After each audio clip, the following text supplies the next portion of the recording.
All right, I'm in a home and I am stable. Well, my location is stable. Leave it at that. All right, so we're giving a couple more minutes. How are things in DC, Beth? Well, I've been inside most of the time. But good. Same location, the same nice location that we've been in. I think you can see people filing in. And wish you were here. Wish everybody there on the phone was here. It might be both.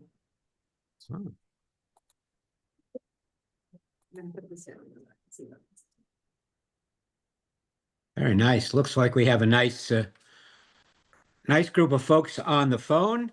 Hopefully we've got, how many people that you have there in the room, Beth? There's 11. Hi, Stanley. Hello.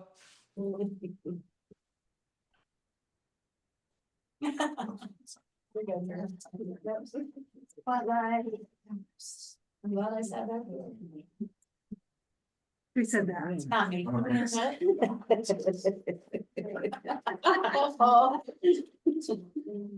I'll be on camera later.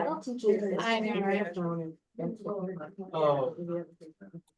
Kind of fun. Yeah.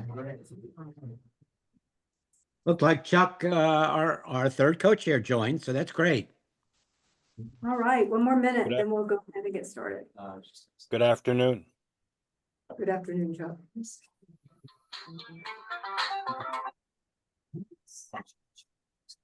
That was not me.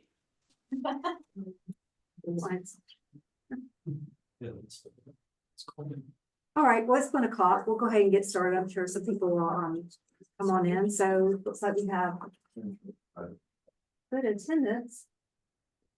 Awesome. Okay, so today is November 3rd. We're having our first meeting of the month early.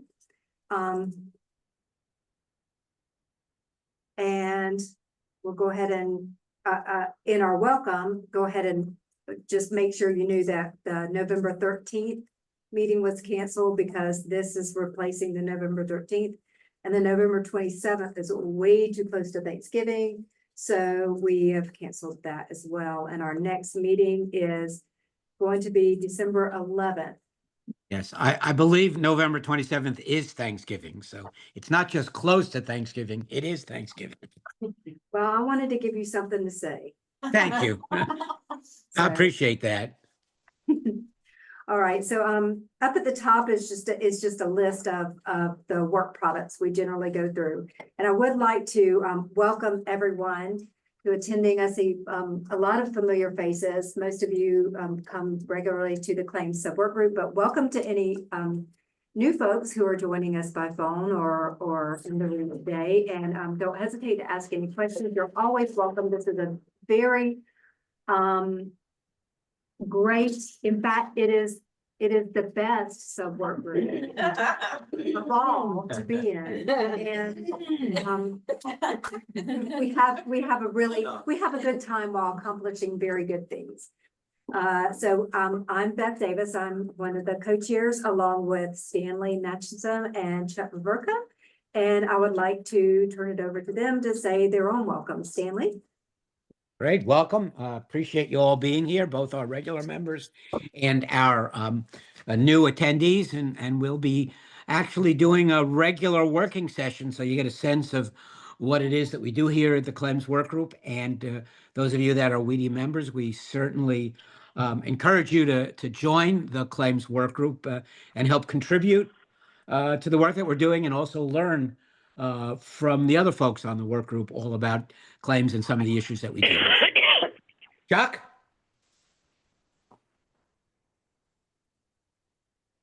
What happened to Chuck? Chuck, are you on mute? Sorry about that. Welcome, everyone. We're really appreciative that you're able to join us today. We are always soliciting input from each segment of the industry for claims. That's the strength of WEDI, and we want to incorporate everyone's viewpoint in our discussions so that we can produce better work products. So thank you for joining us, and we hope you enjoyed today's session. Thanks, Chuck. If you guys could help with monitoring of the chat. In my particular view, I can't see if there's raised hands. Certainly will do. All right, thank you. All right, so our first topic is hot topics, and this is the section where before we get into the agenda items, where we have the opportunity to anybody to raise up anything that might be new or that we kind of want to update each other with, or things that we want to consider talking about for next thing. So just kind of any, sometimes there's regulatory stuff that comes up. Now, I'm drawing a blank. I don't have a hot topic for today. Well, Does the physician fee schedule final rule for 2026 was published by CMS on Friday. They made a number of announcements.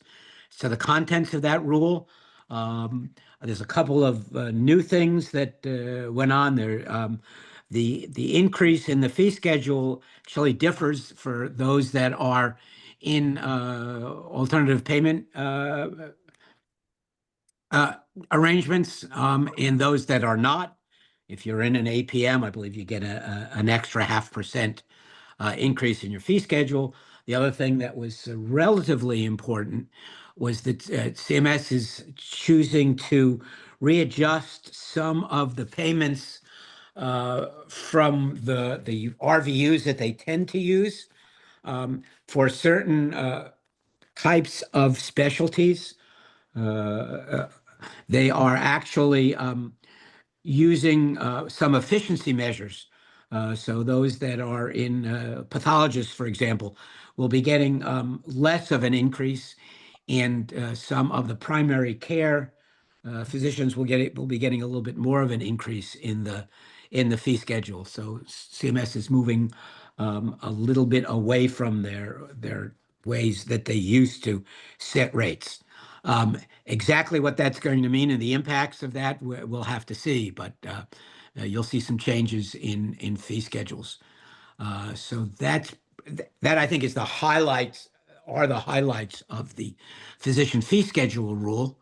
And while it doesn't directly impact the content of claims, I think you'll see some changes in the fees that some of these doctors are paid. Thank you. Chuck Nick. here with just a question. Has anyone heard anything more official from CMS in terms of any delays on any of the regulations that have been under consideration because of the shutdown?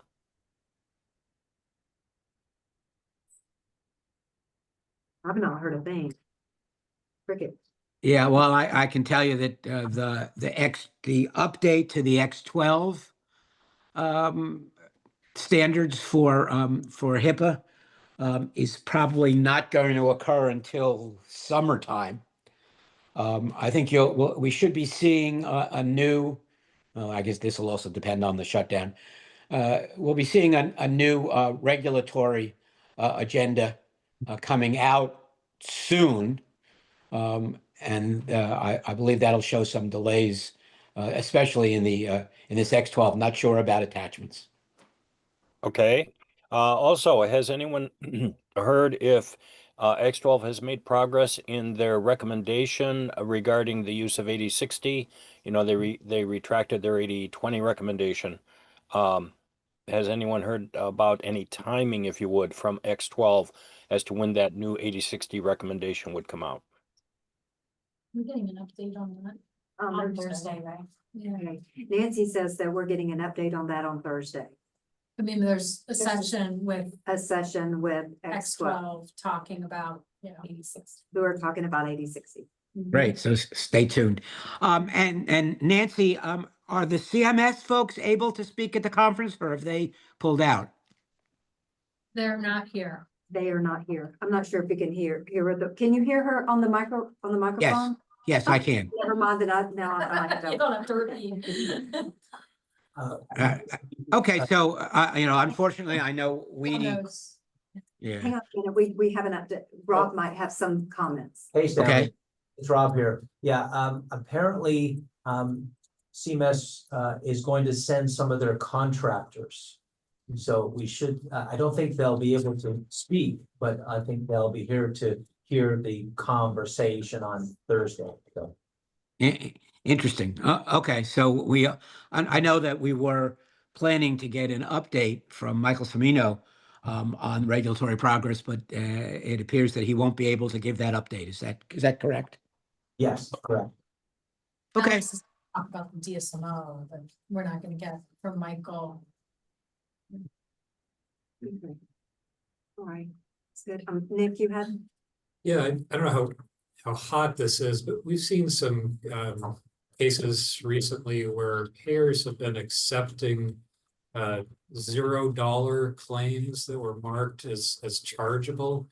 And instead of rejecting those, with a claim edit. So I was just curious if we're missing anything or what the rest of the group has seen around that, because my understanding is that $0 claims should pretty much always be sent as counter reporting claims rather than We- chargeable claims. I personally see $0 claims.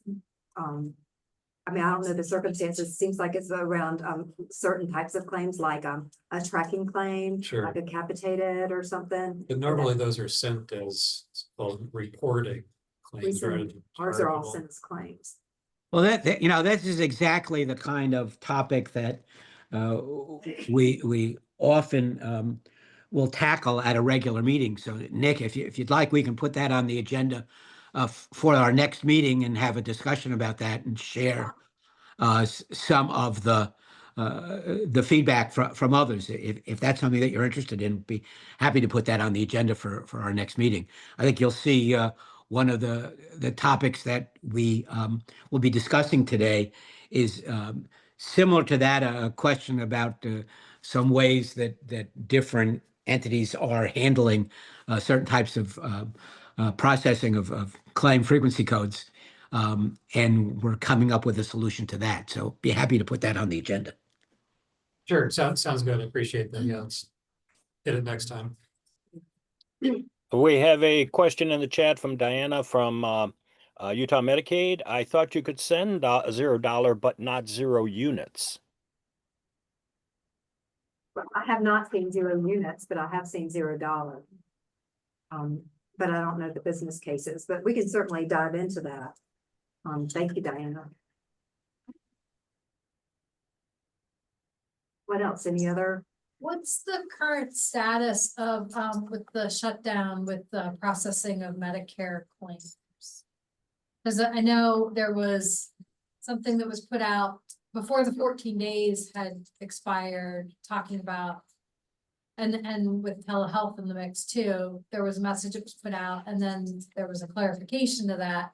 But then there was something else that was put out, I think, saying that I thought at one point they said the 14-day hold, once that was up, they were gonna process, but are they processing? I don't know. I don't know the answer. As far as telehealth goes, Yeah. Just know. in general, though, no, because the telehealth, other than the ones that are part of the permanent extension of telehealth, the ones that were expired on September 30th, that's all on hold until we know if that's gonna get extended or not. But just the general Medicare claims, are they processing? I'm getting a head shake Yes. here in the room. So they're processing as they normally would. Normal cadence, yeah. Okay, And even the last federal government shutdown, they did continue processing fee-for-service claims throughout that period.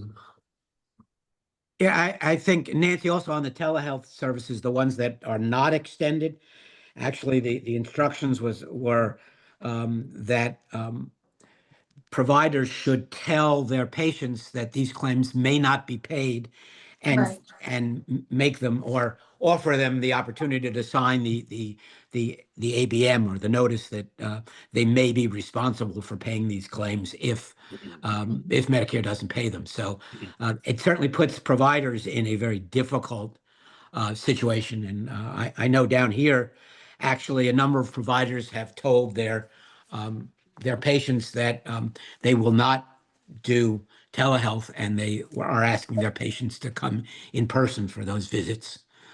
So we'll be seeing some of that, I think, in the provider behavior.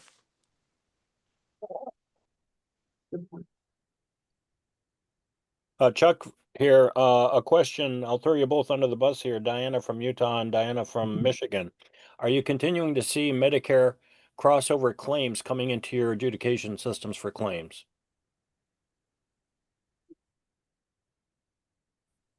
This is Diana from state of Michigan. Yeah, we're still getting crossover claims. Okay, so that's good news. Thank you. Yeah, I mean, Medicare enrollment continues. This is open season for open enrollment for Medicare. And I think those processes continue. And my understanding that CMS brought most, if not all of their staff back because this is also the open enrollment for the Affordable Care Act. So from what I saw, CMS folks are back in the office and working, and I guess answering questions. All right. What else? Any other hot topics? Okay. Our first topic 3, is around the claims. I wanted to give an update on the claims 101 paper. So we've written that fact sheet. It's a basic fact sheet about claims in general. And X12 has offered to collaborate with us so that we can better share. We felt like that there was a need to reference some of the X12 elements in this paper. And so we decided to collaborate with them. So that is going through the process to reach out to them to establish that collaboration. It's really close to being done unless they have some substantive changes, which I'm not sure that there will be anything. But the point is a quick little cheat sheet. We hope to, by the end of this, have like a 101 document, 1 to 2 page overview of each transaction in our library. That we could give to like somebody new to the industry or a new job, or we could share with those people to kind of give a concise explanation from a kind of a layman's standpoint of, oh, what is a claim and what does it look, electronic claim, what does it look like? And, you know, how does it move around? So it does some of that. So that's the update on the claims 101. So more to come on that. I'm going to skip down to topic 5, which is the testing overview fact sheet. That's a collaboration with the remittance and payment subwork group. And so I've got the notes there from our last discussion, and that will be proceeding, but we're not going to be working on that today.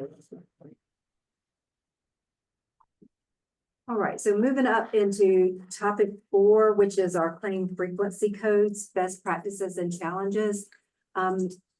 So where we are with this one is we have some. Hey, Beth, Yes. Beth, just for the folks that are new, I think we should give them a little bit of a background on why we're doing this. The fact that this was another topic, much as Nick did, brought to our attention. So I don't know if you and the Xiphon folks want to give a little background on it, and then we can go into the details on it. Sure. Christine, are you on? Yes, I'm here. Can you hear me okay? I sure can. If you'd like to explain that, and I can come in at the end if you'd like to kind of talk about that situation, and then I'll move into the discussion on the work product. Sure. So just some quick context. So what we were seeing at Xiphon with, you know, the data we were analyzing is that we're seeing kind of a discrepancy in how these scenarios were being interpreted to when we can use a CFC1 for original claim or when we need to be using a replacement. Some of the scenarios we called out were when, let's say we have multiple products that we're sending over in a claim and, you know, all but one were accepted and one was, say, denied for diagnosis. And we had other scenarios we were looking at. But what we were finding is that how we handled those scenarios was payer specific and causing some extreme administrative burden on our providers, which primarily we're seeing this in labs, but it wasn't solely the laboratories that we were seeing this. And so we wanted to get some information together, get the purpose of I guess for this RFI, but also for our paper, was to get insight from payers, from clearinghouses, other vendors or providers, to see how the various uses or scenarios for original versus replacement was impacting them. Thank you. So, building on that, what we found was with specifically, this is the claim frequency codes. And when you submit an original claim, it goes as a 1, where you say this is an original claim, and kind of the end, it goes through its process. But when that claim is denied or partially paid, rather, then you have some items that are paid and some that are denied, and somehow you need to get that corrected so that you can get the correct payment.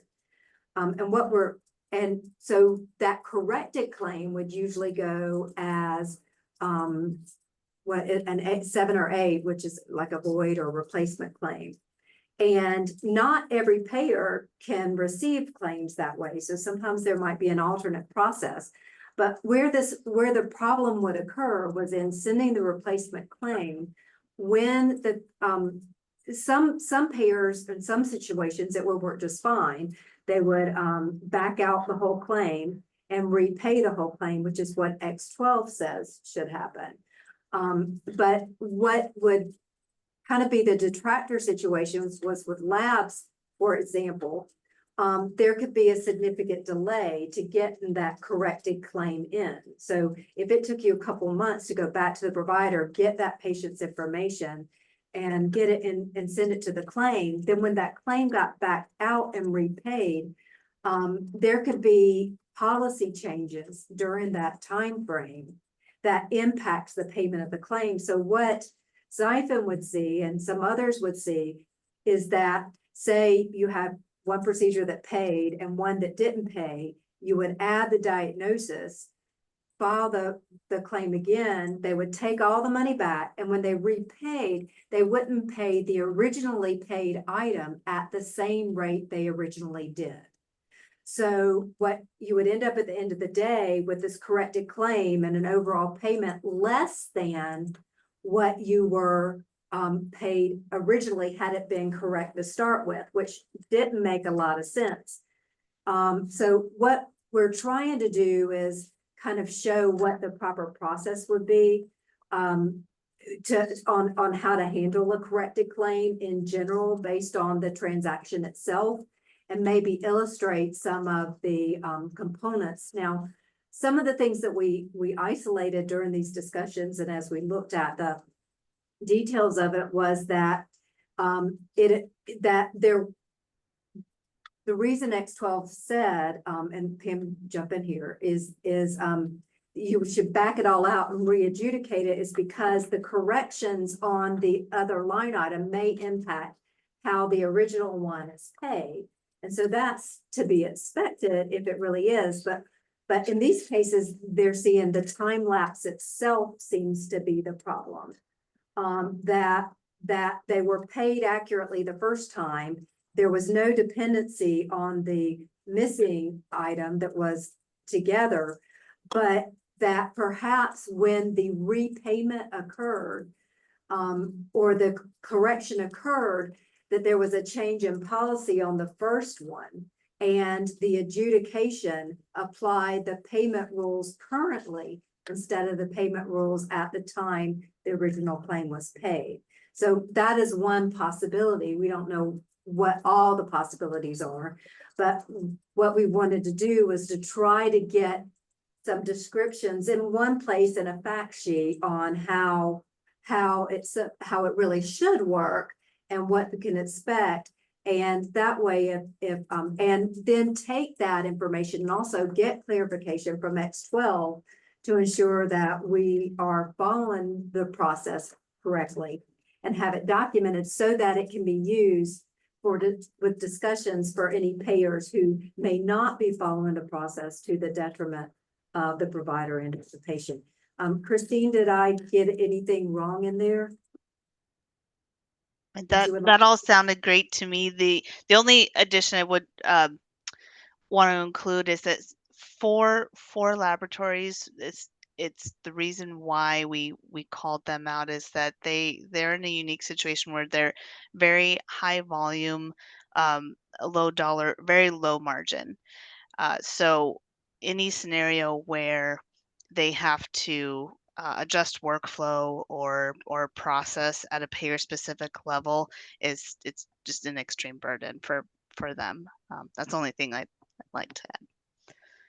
Right, so there's an element here of also wanting to have this fact sheet to help encourage standard responses between payers, and that having this and the proper process or the best practice process documented will help in toward that end. Yes.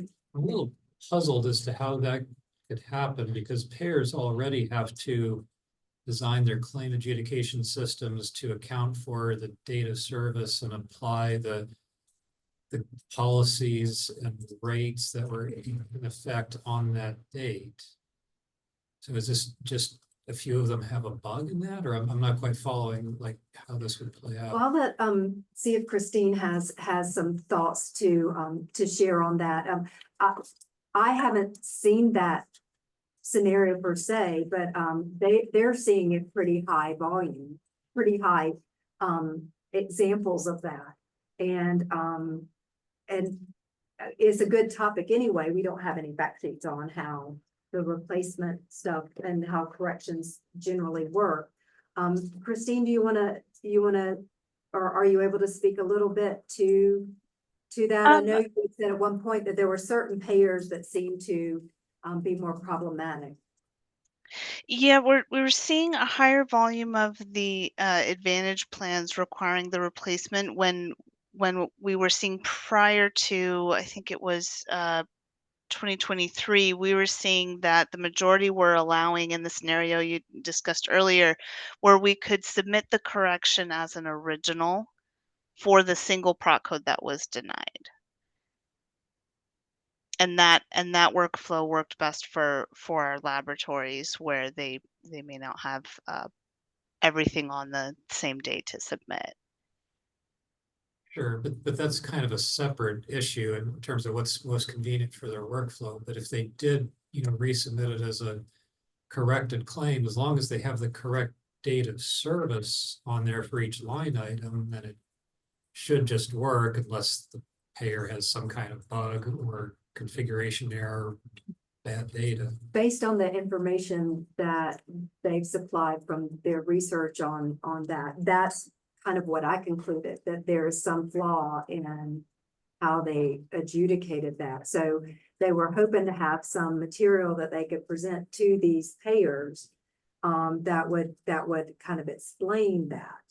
And I'm sorry, I don't know your name. Marianne. Marianne. Yeah, with NHIA. I see that you're nodding your head a little I bit. mean, Is there? there are payers who can't send us 7 too long. I want to say it's Medicare, and I'm pretty sure it's Medicare. Okay, so I can't send it there. And then there are some payers that if we do send a 7.2 that they reject for various reasons, but it is on the payer side. I mean, most of our members will go through a clearinghouse and there's not a problem with the clearinghouse to send the claim. There's a problem somewhere on the payer side that either it rejects. I mean, I haven't had the problem where they that they pay let's say on the original claim and then don't what they're saying is not paying. They pay on the first claim, whatever lines they're going to pay. For me, it would probably be the drug. And then they would reject the rest of the lines. We send a corrected claim and then they don't pay correctly on the drug and pay otherwise on the per diem and the other codes. I don't know that that's happening, but I know for us, sending corrected claims can be a challenge with some payers. And I was just sending an email as you're speaking to see if I could get a particular payer besides Medicare that doesn't allow us to do it. But there are always challenges with it. And a lot of times, if there are, I mean, you know, from a reimbursement perspective, you just find a way to get your claim paid. So normally it would be going through a portal. Say, I'm trying to think other payers that don't allow it, or if you do send a corrected claim, it's just so much easier to do it on the portal, although, you know, got to have the manpower to do it then. So like anybody, any of them that use Availity would be a good. So a lot of the blues sending a corrected claim can be a challenge. But I can get more information. No, sure. Sarah, whatever you can get to supply that. So that's kind of where we're going. So, Zyphon provided us with a lot of information. You know, there's and I don't know that we necessarily want to, we need to condense it down into into like a 1 or 2 page sheet that pretty much just describes from a transaction standpoint, what should happen, what's expected to happen when you do it this way. So that's the direction that we're going. So this is where it gets tricky. It's trying to figure out how to say this. Now I've got it. Where's the document?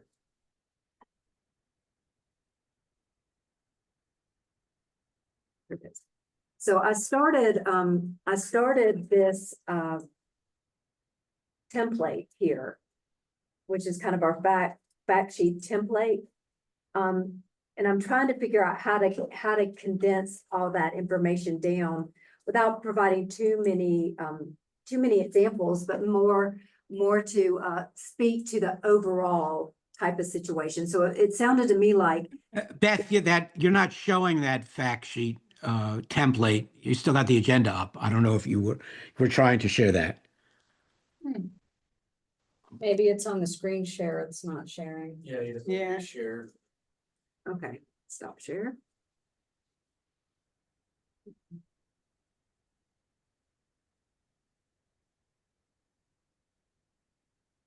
Oh, yeah, there you go. To the left.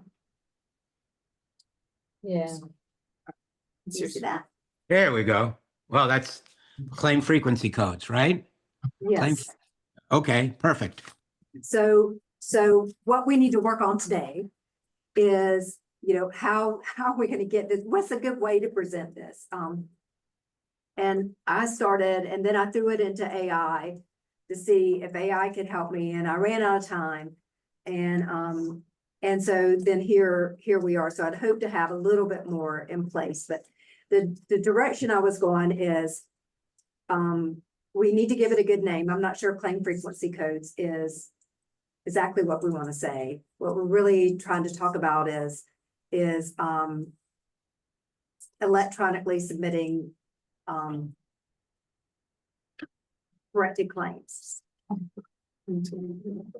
And we would describe probably the best practice. So the way you would do it, we would need to probably call out that some payers won't allow you to do it electronically.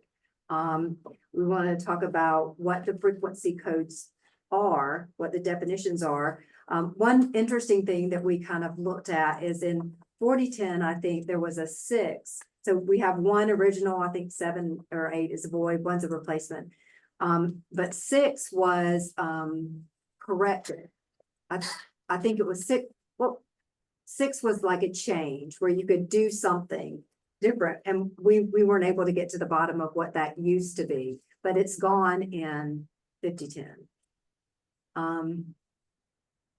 So yeah. So just to clarify scope here, are we talking specifically about professional claims here? Because I think in institutional, there are some others as This is well. probably a good point to say that this is professional, and then if we need to, then we could add a second, we could add a paragraph on to address the institutional part if it's significantly different. But yeah, I'll make sure that we.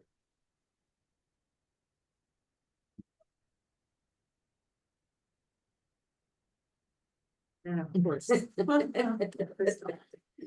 guess they're the same. For both, professional and institutional, the claim frequency code is the same. Well, some of them are, but for institutional claims, some payers accept other claim frequency codes, like for interim claims. Right, But which aren't valid for professional claims, as I Right. understand it. right. I called out in the title that we're talking about professional here. And then we'll make adjustments to add in the specifics that are different. So, one question is, what's a good title for our fact sheet? Because just calling claim frequency codes didn't seem like it was the best description. One thing, I think what I've started out calling the whole thing is a fact sheet on claim frequency codes, best practices and challenges. But we're not really going through all the frequency codes, so, I mean, are we really only looking at 1, 7, and 8? I think that's the only Okay. valid ones that you can use for a professional. Yeah, I think so too. So I think if we put claim frequency codes and you put something in there that says it's professional, then which you have there, that pretty much covers it if those are the only 3 available. Okay, so here we could do we can have a reference and we probably, yeah. Should. Electronic. There you go. I mean, I don't really think that there's a better title for it. I can't think of one. I put some placeholders for like some scenarios. I'm not sure if that's even the route we want to go. I mean, do we want to start by perhaps describing is sure if I'm missing anybody on the chats. Yes, Diana just responded to Diana from Utah's question regarding $0 claims. Yes, I believe that you can send $0 claims to a payer, but not a 0 units. That's the only additional item in the chat. Thank you. Okay. All right, thanks. All right, so Well, Beth, didn't we want to focus on whether it's replacement claims or claims with changes or something along that line? It's not just best practices for the use of frequency codes, aren't we? And Diana from Medicaid Utah also just put on if the issues are around when to send a corrected claim. Utah, I'll read what Diana wrote. Utah Medicaid had a challenge starting in early 2023 as we stopped allowing corrected claims, 7s, for any claim that was denied for all lines and required an original to be sent. That for providers seemed to be a larger hurdle than we anticipated from their software vendors. So is it, corrected? Is it really corrected versus original claims or something along those lines? I thought that's what the. Yes, I'd agree, Stanley. We're not really concerned with the 8. It would be, when to send a 7 versus a 1. okay, and 7 is a corrected claim. Right. It's proper use of 7 of proper use of corrected claims or something like that, or recommendations for submission of corrected claims. Just so that we want to focus this a little bit.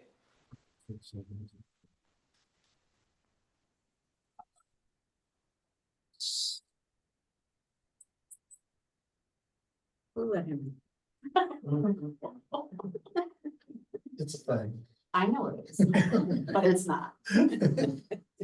Okay, so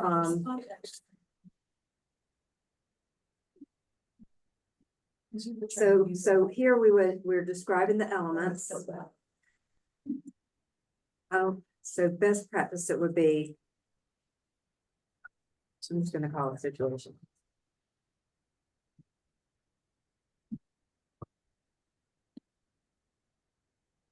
Then I just thought that, at least for now, we could focus on the situation that Xifen had presented to us.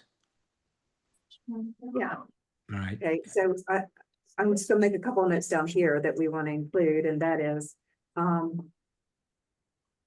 payers can add different processes. Some do not allow electronic corrected claims. And there's another just quote in the chat from Jimmy Mosteller that the NUBC manual 7 is replacement of prior claim. Apparently that's the another number 7, claim frequency code 7 should be replacement of prior claim. Is that right, Jamie? Yeah, that's the technical definition in NUBC, and they're the code source owner. Thank you. For the UB or The Overall. code source is owned by NUBC, and X12 refers to it as so does the 1500. Right. So this is the code set is claim frequency codes. And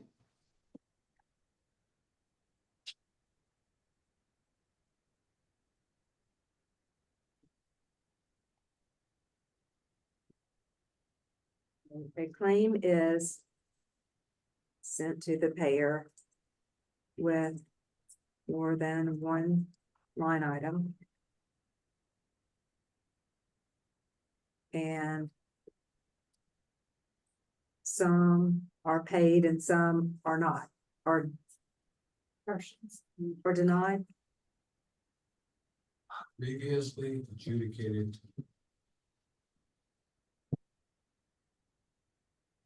Okay, so previously adjudicated, Would not use the term prior, that's prior.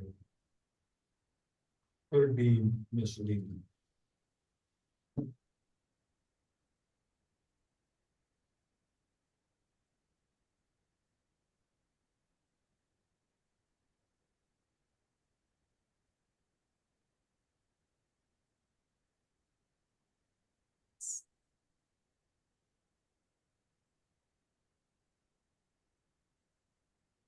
yeah, because I mean, well, so I'm trying to capture the concept and the flow, and then we'll probably use some tools to help, refine the wording. I'll include that when possible. The claim is sent to the payer with more than one line item, and some are paid and some are not. Should I just simplify it down to one is paid and one is not?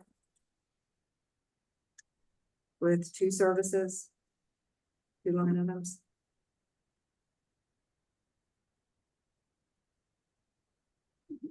I think you could write too. Yeah, With a I mean, you can Mix work of- through the word. mix of line items that were paid and denied. It should be the same outcome.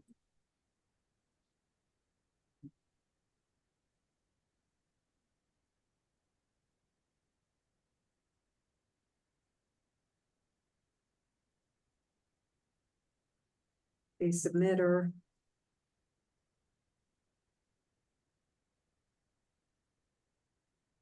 needs to. Somebody help me. Submit partial or submit complete replacement. Christine, wasn't that part of the issue that the payer in question or some of the payers in question were requesting an entire claim resubmission? And that has a backfeed influence on any EOBs and anything else that's already been produced, right? Yes. Yeah, So Yes. if you So look we, at the NUBC definition of 7, it's meant for an replacement in its entirety. So the payers that are asking for the full claim to be reprocessed would be following the NUBC definition of a 7. And is there a partial replacement? I'm not seeing anything that jumps out at me for that. I was having the same thoughts. I mean, we were thinking 6, that old code 6. well, or What? 1, we have payers accepting a 1 when we send, let's say we have, 9 procs accepted and paid and 1 denied, then we would send that 1 as an original. and And that makes sense. yeah, so that's what we're we're not asking for the 6 code to bring that back. We're asking in these scenarios to have one be you know, the accepted way to submit.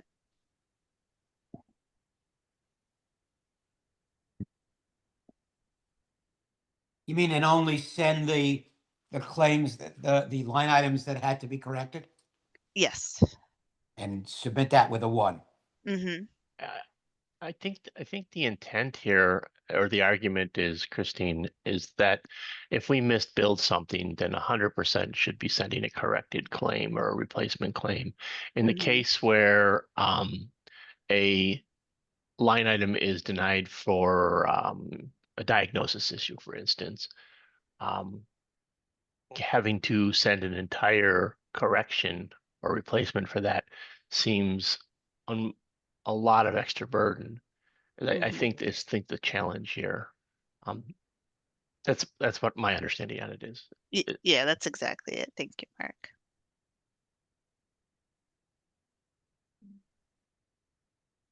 I mean, there's also cases in laboratories, for instance, where they split a pathology could take or a genetic test could take 30 days to complete.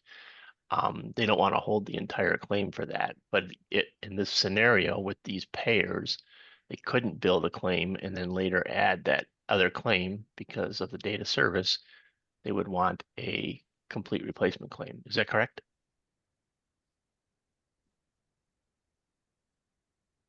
It's to you, Christine. Oh, yes. Okay. So I don't think that the question is whether a replacement claim is never needed, because it is, particularly if you misbill something, wrong fee schedule, anything could be reasons. It's why do we have to replace an entirely good claim other than one procedure code for a something as simple as a I don't want to call it invalid diagnosis, but a non-resolving diagnosis, particularly around certain situations. Yeah, Mark, I think it would be good to include the other scenarios you discussed in this as well to help kind of define where that line's going to be, whether we're sending a 1 or a 7. Sure. I didn't want to interfere. That's why I'm listening, but I think those were some items that were of major concern, and I just wanted to make sure we thought about them. Why send an entirely good, entirely? Why negative? replace an entire claim for a claim that had one procedure code with I don't want to call it a bad diagnosis. I want to call it a non-resolving diagnosis, or one that didn't meet medical necessity, or I want to stay away from the limited coverage, because though there are commercial payers that use limited coverage, that's mostly a Medicare type scenario. So I don't want to, that's not the only reason they would deny a diagnosis code.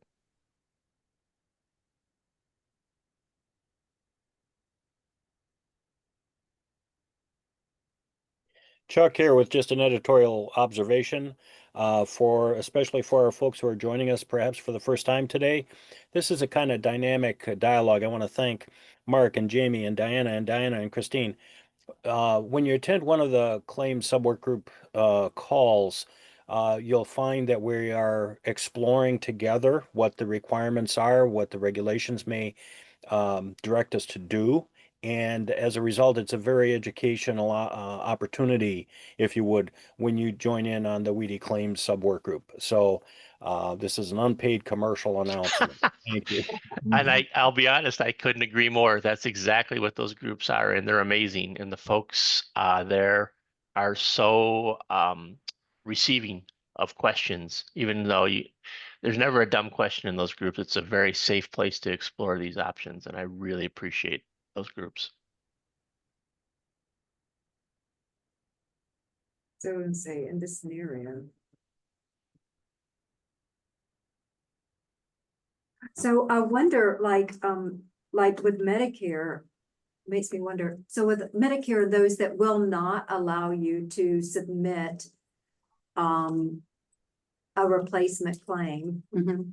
and you go into the portal and you make your corrections, how do they re-adjudicate the claim then? Do they just give you the difference, or do they take it back and give Take it it back? back. So they just do it, they do the same thing, they take back the whole claim and give it back. They just do it on their portal, not through Yeah, the X12. they say no Novartis can accept it, but I think that's kind of hit and miss. I think I had somebody who was able to do it with them, but overall, you're going into the portal and doing it, and yeah, they take the whole claim back and then re-adjudicate.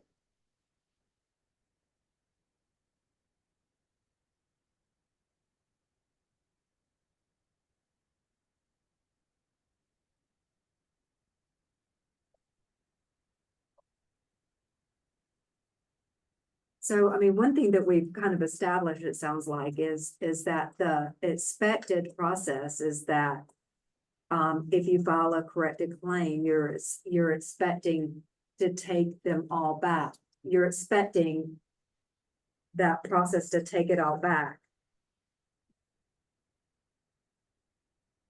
Technically, it's a void in place. and that- Right, right. Mhm.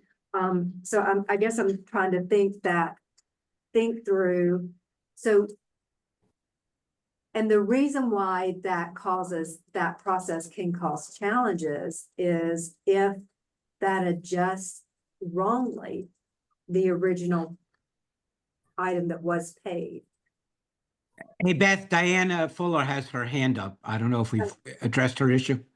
No, please, Go This ahead. is Diana from State of Michigan Medicaid. I don't know, I may not be speaking about this to the right, well, there's also rejected claims. And I do have people ask, well, this claim was rejected, why can't I not adjust it? Because it was rejected, it's not in our system, so you cannot adjust what does not exist. Right. That's Some worth people get calling out. rejected and denied confused.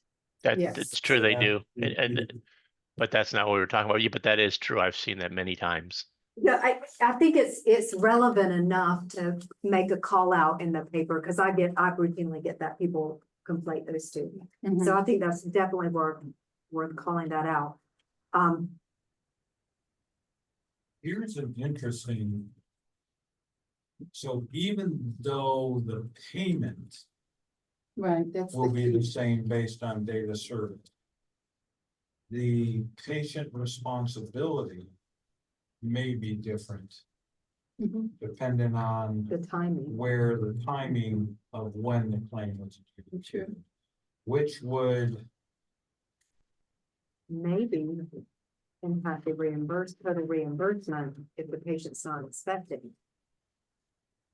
Well, or just even how you're putting into your system. I mean, I think that the issue is, like you're saying, is that we put a claim through for $100. If they don't reject that whole claim, then, you're redoing all the values on the claim. And like you guys are saying that if the patient's responsibility is different, that's like a whole different issue than just getting it to the payer correctly and getting paid correctly.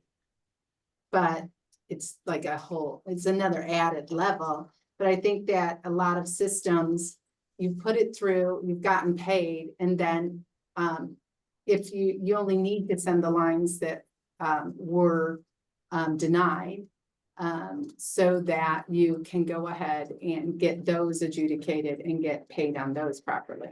Well, I think that's what, some would prefer to just send only the deny ones, but we don't have, I don't know of a good way to define that. There are times where it's bundled or not bundled, or there might be things where the correction that you made, or the lack of the ability to have enough information to adjudicate that second one, might affect the first one.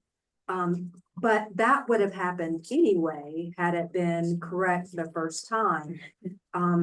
So I'm thinking maybe that we might have to, until we have specific scenarios, we might have to stay away from any assumption that they're paying differently, and make it as a statement of, fact as this, it should work, this is the way it's supposed to work.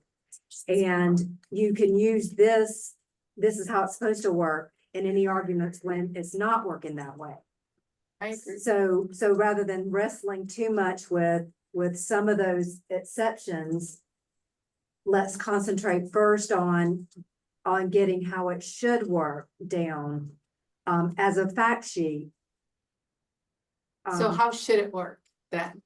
So I mean, Just to how make should sure. it work is you first have to determine what process this payer wants, because they may want you only to file original claims and then you file corrected claims on their portal, or they may allow you to file corrected claims. If they file corrected claims, then seems to be an all or nothing choice. You send the whole claim again, take back, repay, but you can't really send a separate one, not according to the way it's written, as best we can tell. You can't really send a separate one as an original claim by itself. But there might be cases where you could, and I think that might be the place where we might need to dig in, because could you think about this way? If we have our 2 line items. If I submitted one line item today Mhm. and I got paid for that, and I submitted that second line item 6 weeks from now, Mhm. and I got paid for that, Mhm. then there's not any reason why I can't send the corrected claim as a 1. But those are 2 different claims. I made them 2 different claims. There wasn't any reason they had to be 2 different claims, Okay. other than the fact that they happened on the same day. So I didn't have to put them on the same claim. Mhm. I could have made 2 separate claims to start with. I could have filed the 2 separate claims at the same time. One would have rejected, one would have paid, and I would have corrected the rejected one or denied one and resent it with just that one. I think where it gets confusing is when Multiple line items. you have multiple line items, and if those line items are interrelated, then it makes sense to remove it and repay the whole thing. But it makes less sense if I say, well, from the beginning, I could have filed these separately. Why don't you just consider me filing these separate and pay them separately correctly? This is Diana from State of Michigan Medicaid. Because every state is different, everybody's system's set up different. We understand that. You also have to think that when you have a claim, let's say it comes from a provider who had multiple procedures done on the same day, and one of the modifiers is a 25, which is separate identifiable procedure done on the same day. One of those accepts, okay, one of those pays, one of those denies, and you want to resend in, you would have to resend in the whole claim, because otherwise, if we don't have the whole claim, the whole picture of everything that was done that day, maybe we paid the modifier 25, but we didn't pay it on the second one, and you only send in the second line, that line modifier 25 is not on there. So we're gonna be like, well, no, you can't do that, because you can't do 2 services on the same day, because the service line with the modifier 25 was not in the replacement claim that you sent. There are a lot of tricky. You got to look at a lot of providers will have duplicate and suspected duplicate claim matrices. So if it comes in on the same day with the same Benny and the same this and the same that, it's automatically going to kick out as a suspected dupe. And if you start only sending in lines that were denied, that were done on the same day, you're going to kind of run into issues. But if they're done on different days, like 10-1 and 10-2, then that would be a different scenario. So there's lots of different scenarios. I don't think we could list every possible scenario to come up with best practices. Well, and I think you're right. We don't want to list all the scenarios, but I think we can have certain categories of things. I guess my point is that where we might land is that that in situations where the line items are interrelated, in other words, you would have had to file it on one claim together to be paid correctly, then that would have to be adjudicated together and corrected together. But if you have line items that, you know, I can file 2 different dates of service on the same claim and get paid for it. And if one of them rejects, I can just file the second one or denies. I may be able to file the second one, depending on the payer system, as a number 1 original claim, but it could also do bow, depending on what their due processes are, because it was a denial. So I think, Hey, Beth, I'm gonna just interrupt you because it's 1:58, so I know. we need to wrap things up. I mean, I think this was a great example of the kind of detailed discussions that we get into at the claims work group, as well as some, you know, larger issues that we often tackle in terms of things like testing and transition issues. So, you know, this was a great discussion that I guess we will continue. And again, invite those folks that maybe are not members of our work group to join in. And we're sort of battling through this provider versus payer issues that are very common in these kinds of discussions. So I'll let you get the last word in. Appreciate that. Thank you. So yes, we are wrapping it up. If it helps, I did get a little clarity here on a direction, and I think I can do a little bit of work on this before our next meeting to kind of organize this in and kind of at least expose the different scenarios, or not scenarios, but the different kind of large categories that we discussed today. And that can be a tool used to help educate people on the complexities of this subject and hopefully help resolve some of them. So thank you for your input participation today. And I'll go ahead and let you go for our next work group meeting. All right. Thanks, everybody. Thank you on the phone. Appreciate it. Thank you. Thank you. Bye-bye.